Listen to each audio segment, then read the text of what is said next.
Hi dear students, so now we are going to start with the detailed study of the structure of the plasma membrane, and the structure which we are following today and which we are going to study now is called as the fluid mosaic model. This is the fluid mosaic model of the plasma membrane which we are going to study now.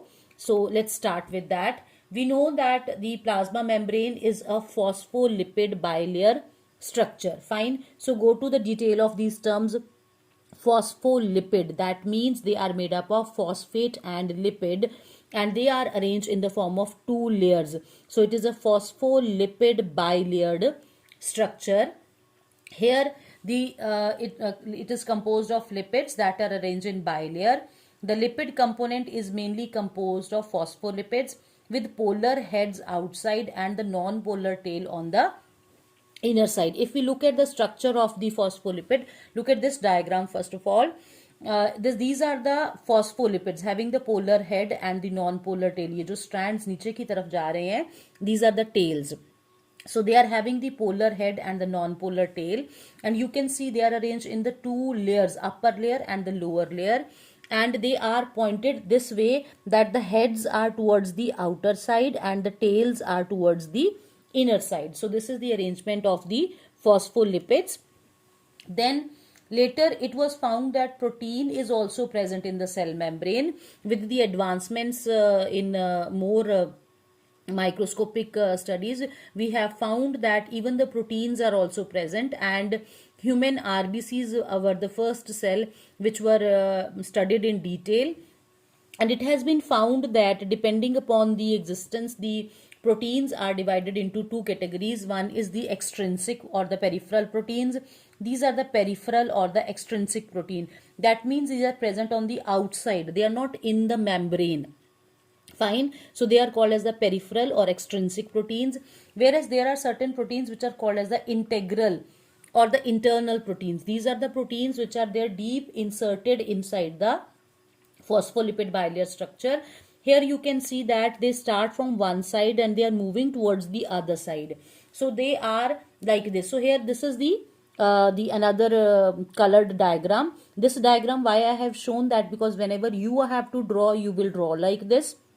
This is the diagram which we normally see in our books. So here you can see the upper layer of the phospholipid, lower layer. In between these pink colored proteins are there. These are the integral proteins which are deep inside the phospholipid bilayer. These integral proteins, they are important because sometimes they act as a tunnel or a channel. So here you can see that the integral protein channel, there is a channel or a tunnel in between the protein. Through this tunnel or the channel, the different molecules, they will move. As we have studied about the facilitated diffusion, so these the facilitated diffusion of the molecules will occur through these special channel proteins, which is called as the facilitating proteins also. So you can see here also the diagram of the phospholipid bilayer structure. Here the additional structures which are present, they are the glycolipids are there, oligosaccharides are there. That means the different forms of sugars as well as the cholesterol that has been found attached to the plasma membrane. You can see these yellow colored structures which are shown over here. They all are the cholesterol. We can find them even attached to the plasma membrane. So if we go for the composition of proteins and lipids, it vary from membrane to membrane. If we talk about the human RBCs, where we have done it in detail for the first time, so RBCs will have the 52% proteins and 40% lipids, and the remaining 8% is being occupied by those cholesterols or sugars which are present in between over there. So that also they contain the cholesterol and the sugars in between the plasma membrane. So this is the structure of the plasma membrane, phospholipid bilayered structure with some proteins in between, and this model is called as the fluid mosaic model. Fluid mosaic model, that means in the fluid there is the because this membrane is there in a fluidity stage. It is not in a fixed form. It is always changing its shape, and this model was proposed by Singer and Nicholson in 1972. According to this fluid, the quis fluid nature of lipid. Quis fluid means it is there in a semi-fluid form and it is able to change its shape. Fine. So this nature of the plasma membrane enable the lateral movement of proteins within the bilayer of the lipid. So we can see that the different movements are possible. We can take an example of the phago or the intake of food in amoeba. So amoeba is also protist. It means in that case the cell membrane that will make pseudopodia, that will engulf the food particles. So that movement is because of this quis fluid nature of the plasma membrane, and this nature it leads to fluidity nature of the plasma membrane. This composition it leads to the fluidity nature of the plasma membrane, and due to this nature of the membrane, it leads to the different functions like cell growth, cell division, formation of intercellular junctions, secretions, endocytosis, etc. Like cell growth means when cell is growing in size, cell division when cell is dividing into two, formation of intercellular junctions. There are some communication junctions between the two adjoining cells.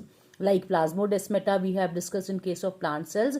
In animals also there is some communication which are called as the intercellular junctions. Then secretion of the different molecules inside and outside the cell, and endocytosis, like we have discussed about the intake of food in case of amoeba, that is because of the endocytosis. So this is all about the fluid mosaic model. Now we all know that the plasma membrane is a selectively permeable membrane. So now we will discuss why it is called as the selectively permeable membrane. It is called as the selectively permeable membrane because it allow the transport of certain molecules. Fine. The most important function of the plasma membrane is transport of molecules across it. This is the main function of the plasma membrane. So for that the plasma membrane have different modes or the methods. Like the first one is the neutral molecules. Fine. So here we will categorize them with respect to the type of molecule. We will consider about their movement. So the neutral molecules, they move across the plasma membrane by simple diffusion. That means from higher to lower concentration.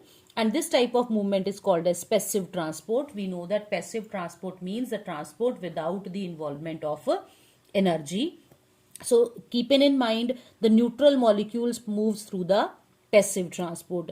Then water, we all are familiar, it always moves through the osmosis from higher to lower concentration through a semi-permeable membrane. Then if we come to the polar molecules, fine. So these polar molecules, they are not able to pass through the non-polar bilipid layer.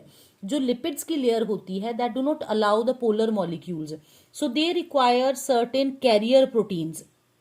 Fine. So these carrier proteins, to transport them across the membrane, this movement is called as facilitated diffusion. So if you come back to this diagram again, so here we have discussed about these carrier proteins.